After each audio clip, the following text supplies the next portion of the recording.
हरे कृष्णा। आज की वरुधिनी एकादशी जो है महत्वपूर्ण दान के विषय में। यज्ञ, दान और तप ये सबसे बड़ा महत्वपूर्ण जो एकादशी की व्रत के लिए माना जाता है। तो उसमें जो तप है, जो भगवान के लिए हम जो शरीर का तप करते, व्रत करते हैं, और इसमें पाप पुरुष अन्न में छुपा होता है। इसलिए जो शारीरिक लाभ है, जैसे हमने शारीरिक स्वास्थ्य के लिए, हमारी आयु लंबाई के लिए जो भौतिक जो लाभ है उसके लिए हम व्रत करते हैं, जो उपवास के रूप में शरीर जो तंदुरुस्त रहने के लिए किया जाता है। और उसमें सबसे बड़ा महत्वपूर्ण विधि है, अगर आप व्रत नहीं कर सकते, शारीरिक तप का नहीं कर सकते हैं, उससे भी महत्वपूर्ण है यज्ञ का विधि। यज्ञ जो भगवान का नाम है और भगवान का श्रवण है।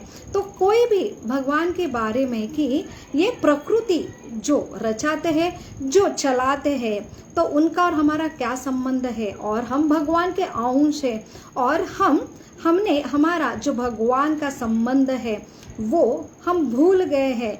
इसलिए सही जो हमारे स्वामी हैं उनके बारे में हम भूल जाते हैं, और उनके कर्तव्य के बारे में हम भूल जाते हैं, और अलग अलग जो कर्म के चक्र में, बंधन में फंस जाते हैं। इससे हम अलग अलग ताप में, ये आदि भौतिक, आदि दैविक, आध्यात्मिक, जो शारीरिक जो हमारी तप है, जो शारीरिक जो अलग अलग जो ताप है वो आदि भौतिक कहला जाती है, जो दूसरों जीवों से हमें होती है। जो आदि दैविक है, जो दैविक प्रकोप की वजह से होती है, और आध्यात्मिक जिसका अर्थ है हमारे मन से जो ताप होता है हमारे। तो हमारी जो स्थिति है, जो हमारी मूल स्वाभाविक स्थिति, जो हमें सिर्फ शरीर समझ में बैठे हैं, लेकिन उससे भी अंदर जो सूक्ष्म तत्व है, जैसे मन, बुद्धि, अहंकार, वो भी हमारी एक पहचान है। और उससे भी एक सूक्ष्म जो हमारी ओरिजिनल पहचान है कि हम ऐसे शाश्वत आत्मा है। और सबसे और सूक्ष्म हमारी पहचान है वो है हम ऐसे ये सुपर सोल परमात्मा, जो ये सृष्टि के रचयिता है, सृष्टि के जो परमेश्वर है, चलायमान है, ऐसे भगवान के हम अंश हैं। तो इतना जो राजा है उसके हम बेटे हैं, और उनका जो हमारा संबंध है हम भूल जाते हैं। इसलिए प्रकृति के अलग अलग कर्म के बंधन में, ये प्रकृति के नियम में हम फंसे हैं। तो सबसे जरूरी है कि यज्ञ द्वारा, श्रवण के द्वारा हम उनका और हमारा जो संबंध हम भूल गए हैं उनको पुनः स्थापित करना, ये सबसे बड़ा प्रयोजन है। और एक है दान का प्रयोजन। तो ये सबसे जरूरी है। आप तप नहीं कर पाते, आप यज्ञ भी करने में असमर्थ है, तो दान जो है कि इसका क्या महत्व है, तो वही दान का महत्व लेके आई है ये वरुथिनी एकादशी। तो ऐसा बोला जाता है जो दान है, तो जो कुरुक्षेत्र में सूर्य ग्रहण के समय, तो ऐसा जो स्थान, ऐसे ही समय, उचित समय और उचित स्थान और उचित व्यक्ति को जो दिया जाता है वही सर्वश्रेष्ठ दान है। तो दान करना है, इसके लिए परिभाषा दी जाती है शास्त्रों में। तो कुरुक्षेत्र में सूर्य ग्रहण के समय जो सोना दिया जाता है दान के रूप में, तो ऐसा ये उचित जो स्थान, तीर्थ स्थान पे उचित समय और उचित व्यक्ति को, ऐसा ये ऊंचा दान है, उसका महत्व है, वो करने का लाभ और आज की एकादशी करने का लाभ समान बताया जाता है। लाखों जन्मों की जो तपस्या है उसका जो फल मिलता है वो समान फल आज के एकादशी के दिन अगर हम श्रद्धा से उसे पालन करते हैं। तो एक है कि हम श्रवण करना चाहिए, वो आज ये एकादशी का महत्व का श्रवण करना चाहिए, वो भी एक सबसे बड़ी प्रक्रिया है। वो एक एकादशी का ये रीति रिवाज है। तो रीति रिवाज जिसके द्वारा हम कुछ क्रिया करते हैं उससे हमें लाभ जो मिलता है, लेकिन वो क्रिया संपन्न करने के लिए सबसे महत्वपूर्ण है जो हमें विश्वास, श्रद्धा से प्रेम पूर्वक करना चाहिए। और यही श्रद्धा, प्रेम और विश्वास जागृत करने के लिए उसका महत्व अगर हमें समझता है, वो जो है फिलॉसफी, तत्व ज्ञान, तो वही स्पिरिचुअलिटी कहते हैं। तो स्पिरिचुअलिटी ये जो है ज्ञान है, संबंध ज्ञान है कि ये जो प्रक्रिया हमें बताई जाती है इसका लाभ क्या है। तो सबसे बड़ा है हमारा भौतिक जो लाभ है, हमें शरीर प्राप्त हुआ है और शरीर जो प्रकृति ने दिया है, तो जैसे एक वस्तु कंपनी द्वारा हमें प्राप्त होती, उसके साथ एक प्रोस्पेक्ट दिया जाता कि वस्तु को कैसे अच्छे से ये इस्तेमाल करना है। तो उसकी विधि, कंपनी जो प्रोडक्ट जहाँ से निकला है, तो वहाँ से अगर उसी सही अगर नियम अनुसार हम इस्तेमाल करें तो उसकी आयु बढ़ती है। वैसे ही प्रकृति द्वारा हमें ये शरीर मिलता है और सबके शरीर समान है, उसमें कोई जाति का भेद नहीं आता है। तो ऐसे ये प्रकृति द्वारा जो शरीर हमें प्राप्त हुआ है मनुष्य के लिए, ये ऐसे एकादशी का व्रत बताया है जो शरीर के स्वास्थ्य के लिए है, कि जो शरीर जो आयु बढ़ाने के लिए है, और बाहरी जो निगेटिव जो शक्तियां है वो आज जो पाप पुरुष अन्न में छुपे हैं उनसे हमारे शरीर पर निगेटिव जो शक्तियां उसका प्रभाव ना पड़े, इसलिए ये व्रत बताया जाता है। और उससे भी महत्वपूर्ण जो आज हम चर्चा करने वाले हैं दान के बारे में।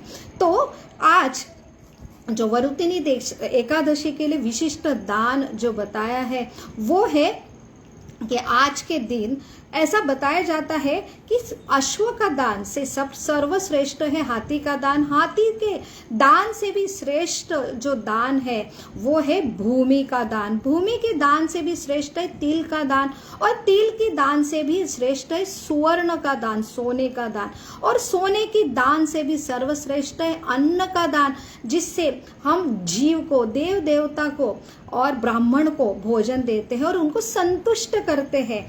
तो वो है सर्वश्रेष्ठ दान। ऐसे अन्न दान से भी सर्वश्रेष्ठ और एक दान है जो है कन्यादान, और एक श्रेष्ठ दान बताया जाता है वो है गोदान, गाय का दान। तो यहाँ आज जो है, आज ये एकादशी का पालन अगर हम करते हैं श्रद्धा से और विश्वास से, तो वो श्रद्धा और विश्वास जागृति के लिए उसका महत्व, फिलॉसफी, तत्व ज्ञान अगर हम समझते हैं कि ये विशिष्ट दिन है जो पूरा दिन सत्व गुण में स्थित रहता है, तो ऐसे ये सत्व गुण में हम ऐसे सबसे जरूरी आध्यात्मिक ज्ञान, हमारी कैपेसिटी बढ़ती है। तो इसलिए आध्यात्मिक ज्ञान का दान, तो ज्ञान का दान ये गोदान, गाय के दान से भी श्रेष्ठ, जो सबसे श्रेष्ठ दान बताया गया है। तो ऐसा ये आध्यात्मिक ज्ञान यहाँ पे हम ऐसे वरुथिनी एकादशी के उपलक्ष्य में यहाँ पे हम चर्चा करेंगे। तो ये ज्ञान दान देना ये सर्वश्रेष्ठ दान है। तो ऐसा दान जो आध्यात्मिक ज्ञान है, हम भौतिक ज्ञान जो हमें लाभ देता है, ऐसे अलग अलग भौतिक कामनाएं, मुझे ये जीवन में मेरे शरीर के लिए जो उपलब्धियां है, जो सुंदरता के लिए मुझे जरूरी है, मेरे जो सबसे जरूरी है लक्ष्मी जो मुझे चाहिए, और अलग अलग हम नाम प्रतिष्ठा के लिए जो कुछ उपलब्धियां है वो भौतिक मानी जाती है, वो तो हम बहुत ही आसानी से उसके बारे में ज्ञान, रुचि रहती है। लेकिन आध्यात्मिक ज्ञान थोड़ा सा हेवी होता है जो हम समझ नहीं पाते हैं। तो वहाँ पे भगवान भगवत गीता में ऐसा हमें जो संदेश देते हैं 7.14 में, जो देवी ऐसा गुणमयी मई मम माया दुरतया, तो भगवान कहते हैं ये ऐसी हमारी एक अलौक बहिरंगा शक्ति है जो भौतिक प्रकृति की सबसे ये जो है कि वो अधिष्ठाता है। ऐसी ये दैवी जो शक्ति है, बहिरंगा शक्ति है, वो ये जो भौतिक जगत में जो वासी है, ऐसे ये जीव है उनको वो आच्छादित करती है। तो आच्छादित जो है, जो सही ज्ञान, आध्यात्मिक ज्ञान से आच्छादित होता है। तो हमें ये ज्ञान समझना, ये भगवान की अगर मर्सी है, कृपा है, तो तभी समझ में आता है। तो भगवान कहते हैं इसे ये जीव अपने प्रयास से नहीं समझ सकते हैं। जब वो मेरे शरण में आते हैं तो ये माया शक्ति, बहिरंगा शक्ति को ये दूर करना ये बहुत ही सरल होता है। ऐसा भगवत गीता में उपदेश आता है। तो आज ये जो एकादशी एक विशिष्ट शक्ति है जो आध्यात्मिक ज्ञान हमें जो प्राप्त करने के लिए बहुत ही अनुकूल रहती है। इसलिए आज के दिन अगर हम ये ज्ञान समझ सकते हैं तो ये सबसे बड़ा ये हमारे लिए उपलब्धियां है। तो हमें समझ में आता है कि हमें आज हम भौतिक जगत, हम खुद को शरीर समझना बहुत आसान है। उसके बाद मन बुद्धि, जैसे हम बड़े होते तो समझ में आता है कि मैं शरीर के अलावा मैं एक, मेरी कुछ लाइक डिसलाइक हूँ, मैं मन भी हूँ, मेरी बुद्धि है, मेरी कुछ विचारधारा है और मेरा एक अस्तित्व है। क्योंकि शरीर के द्वारा हम सर्दी गर्मी महसूस करते हैं, मन के द्वारा सुख दुख को महसूस करते हैं, लेकिन जिससे ज्यादा हम पीड़ित होते हैं, बहुत आनंदित होते हैं, वो है हमारा मान अपमान। तो एक मैं अहम हूँ, जो सबसे सूक्ष्म, जो बहुत पावरफुल, जो हमारा खुद की पहचान है। तो ये जो अहम है वो हम एक क्या है, स्वामी है, हम एक खुद स्वतंत्र है, हम भोक्ता है। ये जो हमारी पहचान हम कर बैठे हैं, इसलिए ये भौतिक जगत जो नश्वर है, जहाँ पे हमें ऐसे नश्वर शरीर, ऐसे नश्वर प्रकृति में डाला जाता है, ऐसे जो नियम है प्रकृति के और कर्म के, ऐसे कड़क नियम है उसमें डाला जाता है। और उसके बाद हमको भुलाया जाता है कि आप क्या है, आप पीड़ित नहीं हो, आपको कोई भी पीड़ा नहीं है, आप बहुत ही सुख में है। और वही एक सुख की आशा के लिए इतनी जो पीड़ा हो रही है, जो भौतिक आदि भौतिक है दूसरों जीवों के द्वारा, आदि दैविक है अलग अलग दैवी प्रकोप के द्वारा, और आध्यात्मिक जो मन के द्वारा, इतनी पीड़ा होने के बावजूद ये जीव यहाँ पे सुखी रहने का प्रयास करता है। और हमें भी बचपन से ही सिखाया जाता है ये लाइफ है ना, एंजॉय करने के लिए है। तो life is an ice cream, enjoy it before it melt. तो ये बहुत ही इजीली हम समझ सकते हैं। लेकिन लाइफ ये कैंडल जैसा है जो बुझने के पहले हम सबको क्या करना चाहिए, प्रकाशमान करना चाहिए। ये सही आध्यात्मिक ज्ञान है कि समझना कि मैं एक आनंद, हमेशा एक शाश्वत आनंद की खोज में हूँ, फिर भी मुझे ऐसे प्रकृति के नश्वर शरीर में क्यों डाला जाता है। अलग अलग जो हमें सबसे जो वेदना दी जाती कि हमें कोई इंसल्ट करता है, तो यहाँ पे हम अगर ये इंसल्ट है सहन नहीं कर पाते हैं, और हम ये भौतिक जीवन जो बहुत ही हम इसके लिए स्ट्रगल कर रहे हैं और उसके लिए दिन रात श्रम कर रहे हैं, और एक क्षण में अगर ऐसी कुछ चीज होती है तो हम जीवन भी समाप्त करने की इच्छा तक चले जाते हैं और प्रयास भी होता है। तो ये सबसे जरूरी है कि अहंकार जो है कि ये मैं समझ नहीं पाता हूँ मेरी असली पहचान क्या है। तो ये प्रकृति के बंधन के, ये महिरंगा माया की शक्ति द्वारा हम आच्छादित होते हैं, तो वहां पे हमें सही ज्ञान की अनुभूति नहीं होती। लेकिन भगवान ये विशिष्ट जो कृपा देते हैं, एकादशी के दिन ऐसी शक्ति रहती है कि इस दिन हम ये आध्यात्मिक ज्ञान समझ सकते हैं। तो वही एक शक्ति का हम आश्रय लेंगे। और आज हम सबसे जरूरी है ज्ञान, आध्यात्मिक ज्ञान वो सबसे लाभवंत है कि मैं कौन हूँ और मेरे लिए सबसे जरूरी क्या है, और ये क्या है शुभ, इस शुभ सबसे शुभ ये क्या है, इसके लिए हम यहाँ पे प्रयास करेंगे। और शुरू में गुरु को और भगवान को हम आशीर्वाद प्राप्ति के लिए उनसे याचना करेंगे। ओम अज्ञानतिमिरान्धस्य ज्ञानांजन शलाकया चक्षुरुन्मीलितं येन तस्मै श्री गुरवे नमः। नमो विष्णुपदाय कृष्णपृष्ठाय भूतले श्रीमते भक्तिवेदांत स्वामी इति नामिने। नमस्ते सरस्वती देवे गौरवाणी प्रचारिणे निर्विशेष शून्यवादी पाश्चात देश तारिणे वाञ्छाकल्पतरुभिश्च कृपा सिन्धुभ एव च पतितानां पावनेभ्यो वैष्णवेभ्यो नमो नमः। जय श्री कृष्ण चैतन्य प्रभो नित्यानंद श्री अद्वैत गदाधर शिवासादि गौर भक्तवृंद। हरे कृष्णा कृष्ण कृष्ण हरे हरे हरे राम राम राम हरे हरे। मूकं करोति वाचालं पंगुं लंघते गिरिं यत्कृपा तमहं वन्दे श्रीगुरु दीनतारिणं परमानंद माधवम श्री चैतन्यम ईश्वरम। हरे कृष्णा। आज वरुथिनी एकादशी है, उसके उपलक्ष्य पे सबसे जरूरी महत्वपूर्ण है दान की परिभाषा मिली है। और ये दान, सर्वश्रेष्ठ दान क्या है? तो ये दान हम इजीली तप भी कर सकते हैं, और यज्ञ जो है शरीर का तप, व्रत, और जो है कि यज्ञ जो सबसे बड़ा यज्ञ बोला जाता है उसमें पूजा पाठ है, तो उसमें सबसे बड़ा है कि भगवान का नाम लेना और भगवान का श्रवण करना। और लेकिन ये दान जिसमें हमें कुछ देना होता है, तो यही आज हम चर्चा करेंगे कि ये दान क्यों बोला जाता है।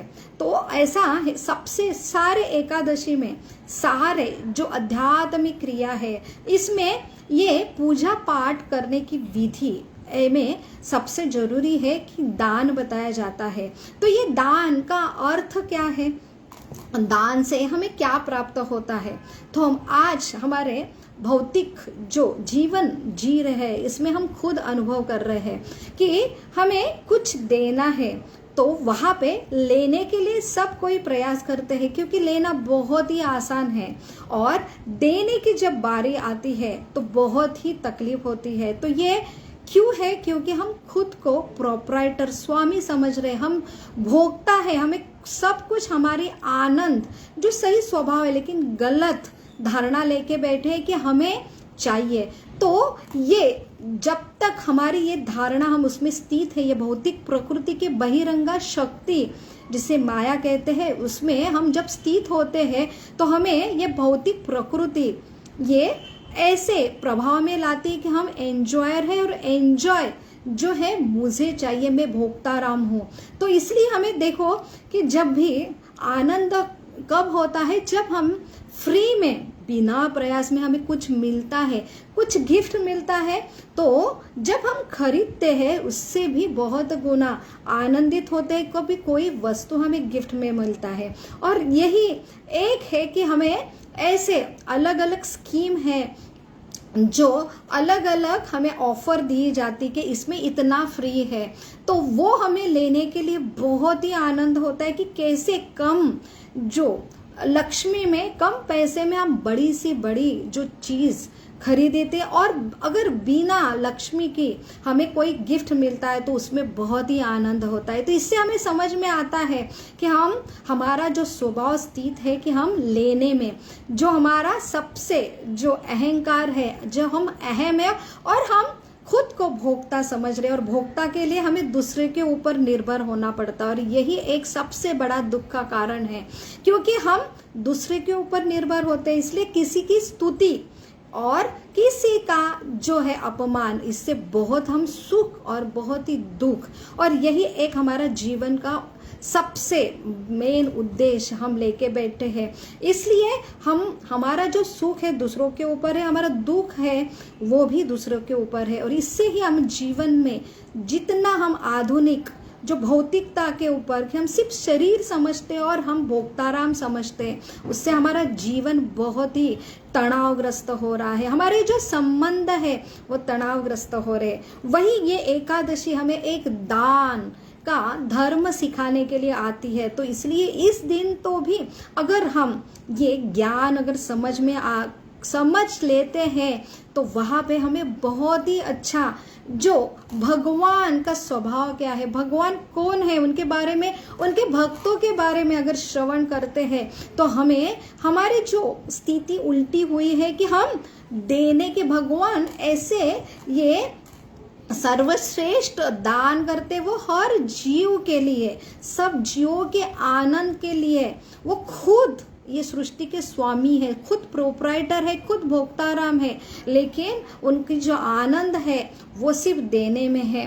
और ये हम जितने, उपवास का अर्थ है कि हम भगवान के पास जाते हैं, तो उसका अर्थ है कि हम आंखों से उनको देख पाते हैं, ऐसा नहीं है, क्योंकि हम अपनी जो इंद्रियां बहुत ही आंखें सीमित है, और ऐसे जो निर्माता है उनको देख पाना ये सीमित इंद्रिया से, आंखों से बहुत ही मुश्किल है। तो सही उपवास का जो अर्थ है, भगवान जो गुणधारी है, ऐसे जो अगणित, जिनका मूल्य हम नहीं, अगुणातीत ऐसा बोला जाता है, उनके गुण हम काउंट नहीं कर सकते हैं, तो उनके गुण हम जान पाते अगर ये व्रत हम समझते। और जब वो भगवान इतने महान है और उसके बाद वो प्रकाश, जो ज्ञान का प्रकाश हमें प्राप्त होता है, तो उनके सामने हम नतमस्तक होते हैं। और फिर ऐसे व्रत से ये भगवान के बारे में गुणों का जो ज्ञान प्राप्त होता है, उससे हम सिर्फ श्रवण मात्र से उनके कुछ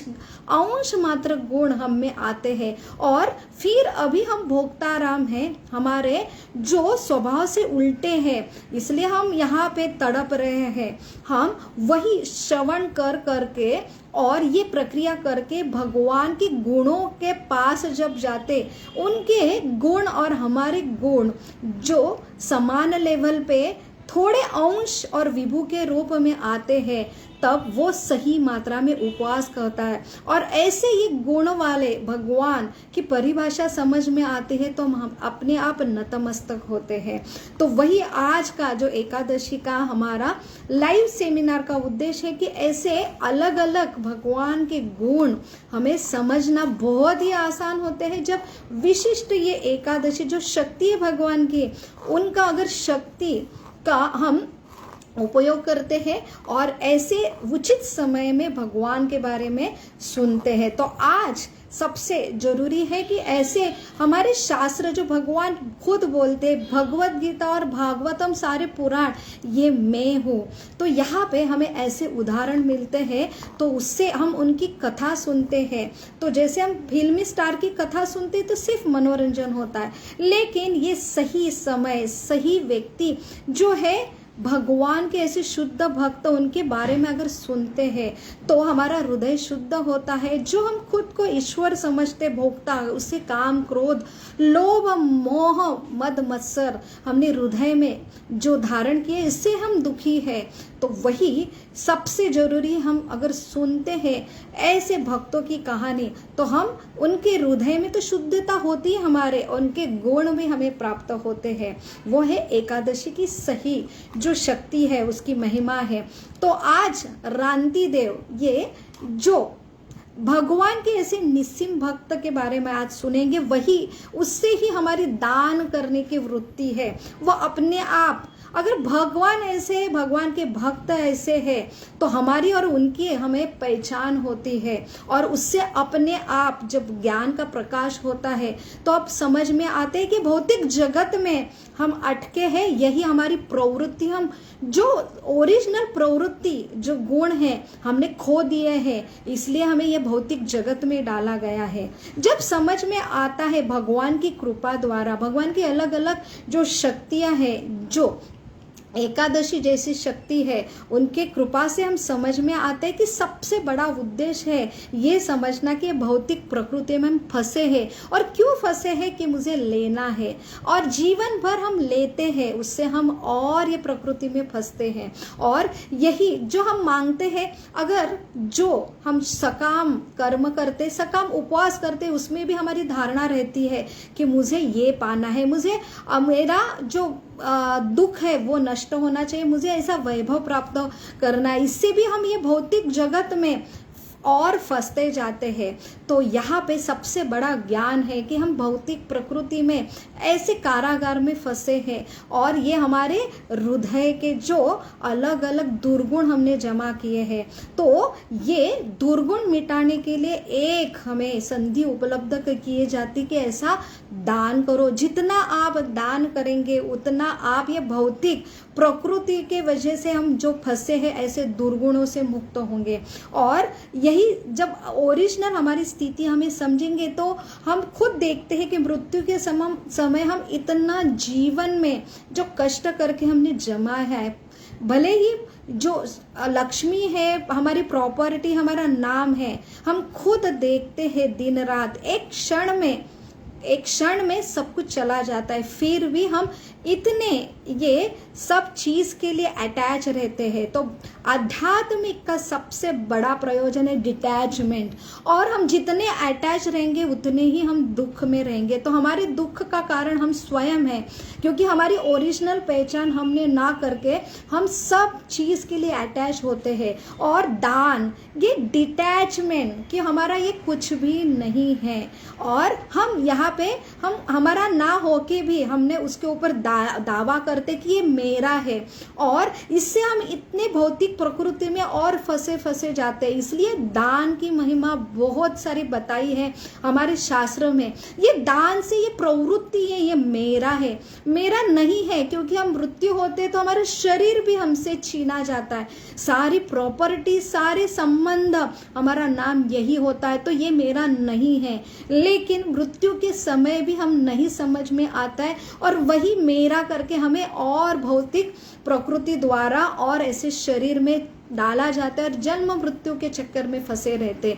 तो सबसे मनुष्य का उद्देश्य ये ज्ञान समझना कि मैं कौन हूँ, ऐसे मुझे भौतिक प्रकृति के अलग अलग ताप में क्यों डाला, जो सबसे बड़ी समस्या मेरी क्या है, और ये है मेरी अटैचमेंट कि मैं यहाँ पे भोगता रहना चाहता हूँ, मुझे सब चाहिए जो मेरा नहीं है, मैं प्रोपराइटर नहीं हूँ, मेरी जो शरीर है वो भी मुझे भौतिक प्रकृति द्वारा मिला है, वो भी हम समझते ये मेरा है। ये जो अटैचमेंट है तो वो दान के प्रक्रिया द्वारा ये अटैचमेंट हमारी कम होने के लिए ये प्रयोजन है। तो आइए सुनते हैं जो शुद्ध भक्त है वो कैसे चेतना में भगवान की कृपा से भगवान के पास है, इसलिए वो समझ सकते हैं। तो ये क्रांति देव ये ऐसे राजा थे, वो प्रजा के लिए, प्रजा के हित के लिए, जैसे युधिष्ठिर महाराज हर एकादशी का ना स्वयं सब जो प्रजा को पालन करने के लिए कहते हैं कि सबसे बड़ा प्रयोजन है एकादशी का ये ज्ञान समझना,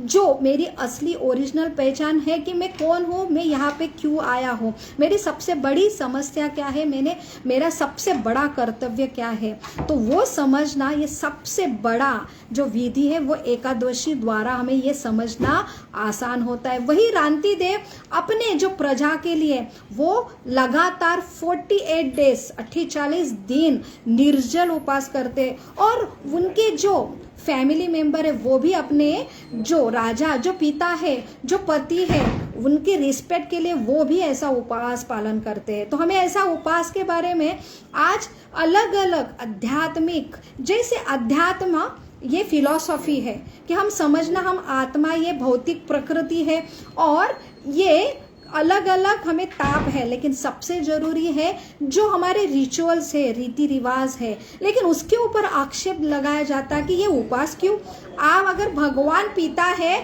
और हमारे बच्चों के लिए ऐसे कष्ट क्यों बोला जाता है, ये व्रत क्यों बोला जाता है। तो ये हमें शरीर में हम इतने अटैच है और शरीर का कोई भी तप हमें सहन नहीं होता है। तो ये सिर्फ शुद्धिकरण की विधि है, ये प्रेम के लिए हम करते हैं, हमें ऐसा रूल्स रेगुलेशन के लिए नहीं। तो एक प्रेम है कि हमें पिता ने बोला है और हमें सबसे बड़ा लाभ है। तो ये तप जो है प्रजा के लिए कर रहे हैं, तो यहाँ पे हम भगवान के प्रेम के लिए ये करते हैं, और उससे हम शरीर के आसक्ति से बहुत ही कम हमारा जो ओरिजिनल स्थिति है वो समझना, और सबसे बड़ा कि हम भगवान के प्रेम के लिए ये प्रेमी है और उनका प्रेम हमारा जो बढ़ता है, ये सबसे बड़ा हमारा उद्देश्य है। ऐसे ही क्रांति देव 48 दिन के फास्टिंग, जो निर्जल उपवास के बाद वो जब उपवास जो छोड़ने की विधि आती है, तब वहाँ पे जो स्वयं एक ब्राह्मण वैष्णव है और उसके लिए बहुत ही हम नियम से आहार भी करते हैं। तो आहार में एक बार प्लेट में लेने के बाद फिर हम नहीं ले सकते हैं, तो उसके लिए भी बहुत सारे रिचुअल्स जो पालन किए जाते हैं। तो वहाँ पे उपवास जो छूटने का टाइम आ गया, अभी 48 दिन का निर्जल उपवास, और वहाँ पे उन्होंने विधि व्रत भगवान को भोग दिखाया, और भगवान को भोग दिखाने के बाद वही भोग प्रसाद के रूप में अभी ग्रहण करने के लिए वो बैठ गए। बहुत ही शरीर से 48 दिन के उपवास से वो शरीर से बहुत ही थके थे, और ऐसे ये जीर्ण शरीर से अभी ये उपवास छोड़ के ये शरीर को ये पानी और अन्न अभी ग्रहण करने ही वाले थे। तभी उनके द्वार पे एक ब्राह्मण आते हैं, वो बोलते हैं मैं बहुत ही भूखा हूँ राजा। तो वहाँ पे वो तुरंत ही अपना जो प्लेट में है उसका आधा हिस्सा दे देते हैं, और उसमें उनको बहुत ही सुकून मिलता है कि मैंने ब्राह्मण को दिया, वो भूखा था। और तभी वो उपवास छोड़ने की प्रक्रिया चालू होती, तभी उनके द्वार पे एक शूद्र आते हैं। वो बोलते हैं राजा मैं बहुत ही भूखा हूँ। तभी वो अपना आधा जो हिस्सा है, आधा से भी थोड़ा अपने लिए बचा के रखते हैं और वो शूद्र को देते हैं। अभी थोड़ा सा ही अन्न बचा है उपवास छोड़ने के लिए। तभी एक ऐसा अतिथि वो द्वार पे आता है, उसके साथ उसके पास बहुत सारे कुत्ते हैं। ऐसे ये अतिथि राजा को बोलते हैं कि मेरे कुत्ते कितने भूखे हैं और उसके लिए कुछ आप अन्न ग्रहण दे सकते हैं। तो बचा हुआ पूरा अन्न वो अतिथि को दे देता है। सारे कुत्ते जो बहुत भूखे थे उनको वो अन्न दे के वो बहुत ही संतुष्ट प्राप्त करते हैं कि मैंने कुछ तो ऐसे भूखे जो जानवर है उनको देख के वो संतुष्ट महसूस करते हैं। अभी बचा सिर्फ पानी और वो निर्जल थे, अभी पानी वो लेने के लिए प्रयास करते। तभी चांडाल जो कुत्ते का मांस खाने वाले एक जाति है वो वहाँ पे आता है और वो बोलता है मैं बहुत प्यासा हूँ। तो वहाँ पे वो अपना जो पानी है वो भी उनको देते हैं। तो यहाँ पे हम वो इतना सैक्रिफाइस किए और अपने पास कुछ भी ना बचा, और उनकी शरीर की जो दुर्दशा है वो बहुत ही खराब होती है, और तभी उनका प्राण छूटने का टाइम होता है। तो भगवान से प्रार्थना करते हैं कि भगवान मुझे कुछ नहीं चाहिए, ना मुझे नाम चाहिए, मुझे वैभव चाहिए, और ना मुझे कोई ऐसी सिद्धि चाहिए। बस अगर देना है तो ये जो पीड़ित लोग हैं उनका मुझे दुख दो, और उनके दुख के मुक्ति के लिए मुझे ऐसी कुछ शक्ति दो। और तभी उनका प्राण निकलने के समय आता है, तभी वहाँ पे शिव ब्रह्मा प्रकट होते। वो जो 4 ब्राह्मण, शूद्र, व्यापारी और जो चांडाल है वो स्वयं ब्रह्मा जी शिव और देवता थे। वो उनकी परीक्षा लेने के लिए आए थे कि कैसे सही में आप एक सही में ऐसे धनवान दानवान जो राजा है। तो यहाँ पे रंती देव से ये समझ में आता है ये ऐसे भक्त है जो खुद का जो भगवान की जो भक्ति करके उन्हें ये ज्ञान समझ में आता है कि मैं कौन हूँ। तो यहाँ पे हम प्रयास करते हैं हम उल्टा कि हम शरीर को तप करते, जैसे अष्टांग विधि में जो है कि तप हम करते हैं, यम नियम जो है आहार प्रत्याहार धारणा ध्यान समाधि, ये बहुत ही जो आरोह पद्धति है बहुत ही मुश्किल है हम समझना कि हम आत्मा है, इतने हम शरीर की चेतना में रहते हैं। लेकिन जो भक्ति योग की प्रक्रिया है जिससे हम सिर्फ भगवान की पूजा करते, अभी नहीं समझ में आ रहे भगवान कौन है, हम आत्मा है। लेकिन जो रीति रिवाज है भगवान को जो ब्रह्म मुहूर्त में हम उठते उनके उपवास करते उनके लिए जो सिर्फ उनके संतुष्टि के लिए है, और उनके संतुष्टि के लिए हमें नहीं समझता। अभी रुचि भी ने उनके श्रवण हम करते हैं, लेकिन ये प्रक्रिया कर करके हम अंदर जो है हृदय में उनके बारे में वो प्रक्रिया कर करके प्रेम तैयार होता है, संबंध तैयार होता है। और ये प्रेम के संबंध से जो है भगवान कहते हैं कि जो सततम कीर्तनम जो करते हैं जो है उनको मैं हृदय से ही ज्ञान जो प्रदान करता हूँ कि मैं कौन हूँ। जब भगवान कौन है ये समझ में आता है तो अपने आप जो हमारा अटैचमेंट है बॉडी के लेवल पे वो अपने आप छूट जाता है। इसलिए भगवद गीता में समझ में आता है दान कौन कर सकता है, जो भगवान को समझता है। कि भगवान 10वें अध्याय में 8वें श्लोक में कहते हैं अहम सर्वस्व प्रभो मत सर्व प्रवर्तते इति मत्वा भजन्ते मां बुधा भाव समन्विता। तो भगवान सबके जो है सर्वस्व प्रभो, सबसे उनसे ही आता है। अगर उनका ज्ञान समझे कि मैं उनका पुत्र हूँ, वो मेरी शाश्वत पहचान है, तो उसके लिए हम किसी चीज के लिए आसक्त नहीं होते हैं। और सबसे बड़ा आज की जो कहानी का संदेश है कि विद्या विनय संपन्ने ब्राह्मणे गवि हस्तनी श्रुति चैव स्वपाके पंडिता समदर्शिना। जो ऐसा भक्त है जो समदर्शिन होता है, जो ब्राह्मण है उसको भी उन्होंने उतने ही दान दिया, रिस्पेक्ट सी, वो शूद्र को भी चांडाल को भी। तो ऐसा ये शुद्ध भक्त सबको समभाव के देखता है और उसमें ही उतने ही रिस्पेक्ट से कि मुझे कुछ मिलना चाहिए, और ये भाव से ना दान देके उन्होंने सबको दान दिया। और दान कब देते हैं? जब हम बहुत ही, हमारे पास बहुत है, करोड़पति, उसको 1 रुपया देने के लिए ये दान नहीं कहलाता। तो दान ये जो कब कहलाता है? जब हम ऐसी परिस्थिति है कि मेरे पास कुछ नहीं है और मेरा जो कुछ है सब कुछ मैं दान दे रहा हूँ, तो उसे ही दान कहते हैं। तभी हमारी जो अटैचमेंट है उससे हम मुक्त होते हैं। ये सही दान है। तो वो है कि चैरिटी जो हर्ट नहीं होती, वही हर्ट, जब हम हर्ट किए, हम बहुत तकलीफ से हमें देना पड़ता है, वही दान। और इसलिए जो भगवत गीता में भी 17वें अध्याय में जो है कि 20, 21 और 22 श्लोक में बताया जाता है कि दान कैसा होना चाहिए।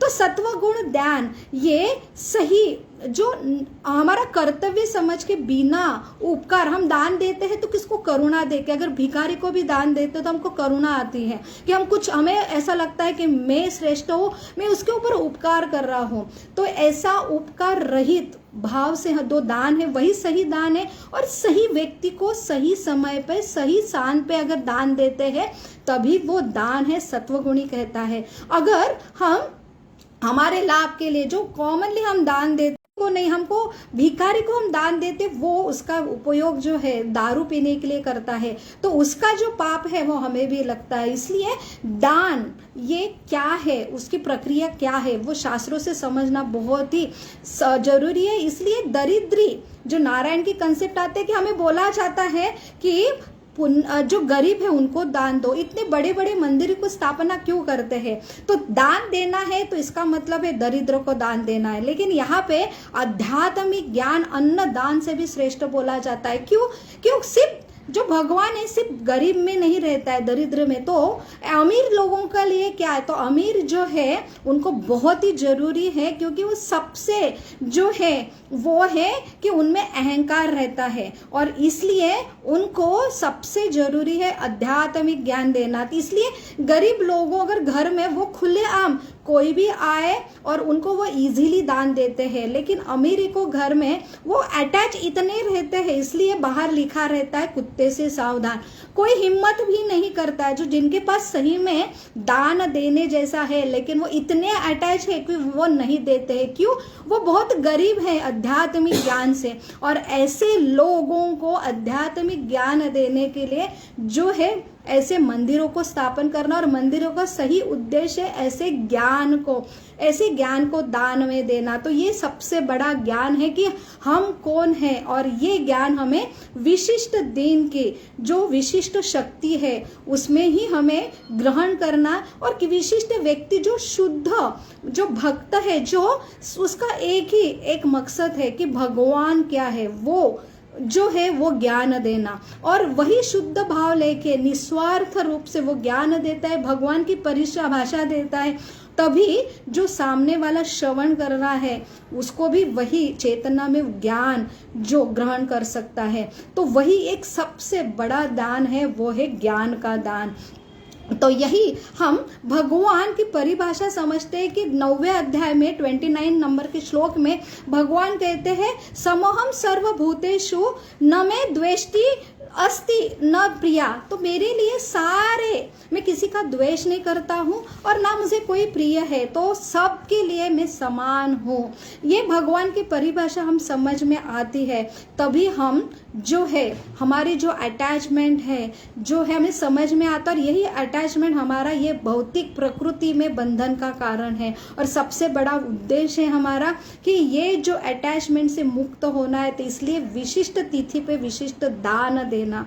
और ये अगर समझ में आता है तो हम इजीली दान करते हैं। और सबसे बड़ा दान है ब्राह्मणों को दान देना, ऐसे ब्राह्मण जो ऐसे आध्यात्मिक ज्ञान के प्रचार करते हैं। और यही सबसे बड़ी संस्कृति हमारी कि ये जो ब्राह्मण है वो आध्यात्मिक ज्ञान बिना स्वार्थ का, उनका एक ही स्वार्थ है भगवान की पहचान देना, जो है सही जो उद्देश्य है कि हम यहाँ पे जीवन में क्यों आए हैं, हमारा जीवन का सही मकसद क्या है, हमारा जीवन का सही दुख क्या है, और वही सबसे बड़ा जो हमारा जीवन का लक्ष्य है।